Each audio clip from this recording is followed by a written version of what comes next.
नमस्कार, ज्योती अन्नपूर्णा किचनमध्ये तुमचं स्वागत आहे. कालच रक्षाबंधन झालं आणि सर्वजण जमलेले होते, म्हणूनच मी घरी बटाटे वडे बनवून घेतले. घरी बनवून पदार्थ खाल्ला तर त्याचा आनंद वेगळाच असतो. वडे बनवण्यासाठी उकडलेल्या बटाट्यांची कांदा, मिरची, मसाले टाकून भाजी बनवून घेतली. भाजी थंड झाल्यावर अशा प्रकारे गोळे तयार करून घेतले. लगेचच बेसन पिठामध्ये पाणी, चवीपुरता मीठ आणि किंचितसा सोडा टाकून सरसरीत असं पीठ भिजून घ्यायचं आणि त्या पिठामध्ये बटाट्याचे गोळे बुडून एकसारखे तळून घ्यायचे.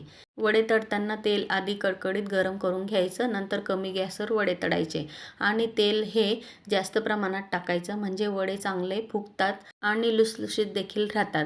तुम्ही जर का कमी तेलामध्ये वडे तळले तर ते फुगणार देखील नाही आणि कडक होतील. म्हणून बुडत्या तेलातच वडे नेहमी तळायचे. असे वडे आणि सोबतीला पाव असले म्हणजे तुम्ही बाहेर कधीच खायला जाणार नाही. रेसिपी आवडल्यास लाईक, शेअर जरूर करा. चॅनलला सबस्क्राईब करा आणि व्हिडिओ बघण्यासाठी फोटोच्या खाली त्रिकोण आहे, क्लिक करा.